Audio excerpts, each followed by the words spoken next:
Liberados para servir. En el Nuevo Testamento se nos exhorta como hijos de Dios a imitar a nuestro hermano, a tener la misma actitud que vemos en Jesús.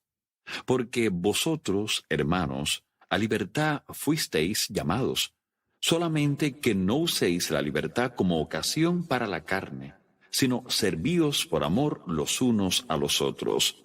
Gálatas 5:13. Un sinónimo de libertad es privilegio.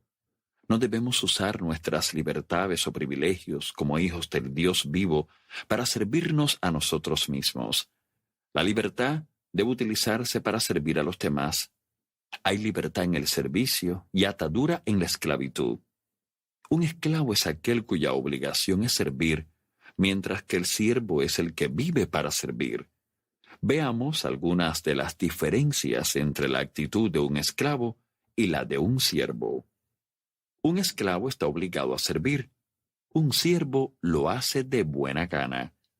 Un esclavo hace lo mínimo necesario. Un siervo alcanza su máximo potencial. Un esclavo camina 1 milla. Un siervo camina la 2ª milla. Un esclavo siente que le roban. Un siervo da. Un esclavo está atado. Un siervo es libre. Un esclavo lucha por sus derechos. Un siervo renuncia a sus derechos. He visto a muchos cristianos servir con resentimiento. Dan quejándose y se molestan cuando tienen que pagar los impuestos. Viven como esclavos de una ley de la cual han sido liberados. Continúan siendo esclavos en su corazón. Lo más alarmante es el hecho de que esta ley ha sido construida a partir del Nuevo Testamento. Estos cristianos no poseen el espíritu en el cual Jesús dio sus mandamientos. No han comprendido que fueron liberados para servir, de modo que continúan luchando por su beneficio propio en lugar de luchar por el beneficio de los demás. Pablo da un ejemplo vívido de oposición a esta actitud en sus cartas a los romanos y los corintios. Para estos creyentes, el problema que desafiaba su libertad era la comida. Pablo comenzó exhortándolos a recibir al débil en la fe, pero no para contender sobre opiniones, porque uno cree que se ha de comer de todo. Otro, que es débil, come legumbres.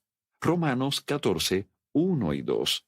Jesús había aclarado que no era lo que entra en la boca lo que ensucia al hombre, sino lo que sale de ella.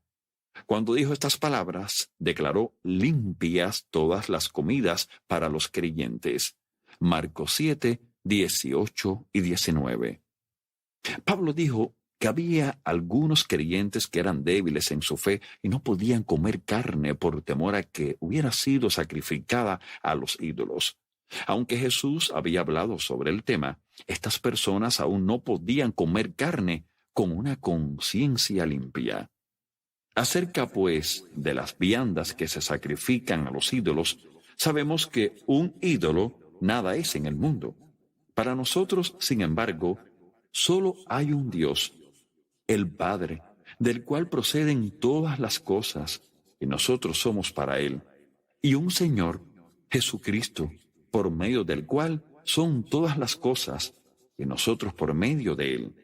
Pero no en todos hay este conocimiento, porque algunos, habituados hasta aquí a los ídolos, comen como sacrificado a ídolos, y su conciencia, siendo débil, se contamina. Primera de Corintios 8, 4, 6 y 7. En esas iglesias, los cristianos de fe más firme comían carne de origen cuestionable delante de algunos santos más débiles. Esto causaba problemas, aunque ya Jesús había purificado esas comidas. Los más débiles no podían apartar de su mente la imagen de esa carne en el altar de un ídolo. Los más fuertes sabían que un ídolo no significaba nada y no tenían problemas de conciencia al comer. Sin embargo, al parecer les preocupaba más que se respetaran sus derechos como creyentes neotestamentarios que el hecho de ofender a sus hermanos.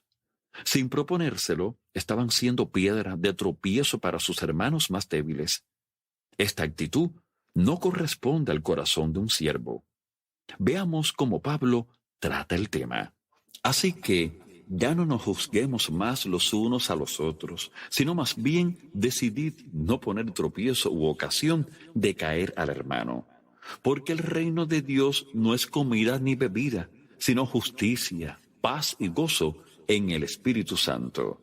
Romanos 14, 13 y 17. Lo que estaba diciendo era: recordemos de qué se trata verdaderamente el reino: justicia, paz y gozo en el Espíritu Santo. Todos estos beneficios estaban siendo limitados para los nuevos creyentes. Los más fuertes no utilizaban su libertad para servir, sino como plataforma para sus derechos.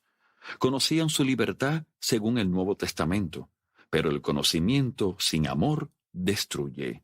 Ellos no sentían lo mismo que Jesús en cuanto a este asunto.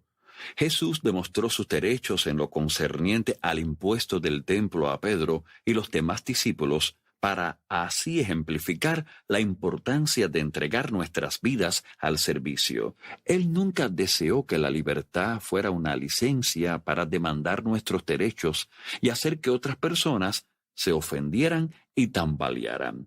Pablo advirtió en este sentido a los que tenían el conocimiento de sus derechos en Cristo sin tener la misma inclinación de servir que había en su corazón. Y por el conocimiento tuyo, se perderá el hermano débil por quien Cristo murió. De esta manera, pues, pecando contra los hermanos e hiriendo su débil conciencia, contra Cristo pecáis. Primera de Corintios 8, 11 y 12. Podemos utilizar nuestra libertad para pecar. ¿Cómo? Hiriendo a quienes tienen una conciencia más débil, haciendo que uno de los pequeños de Cristo se sienta ofendido y tropiece.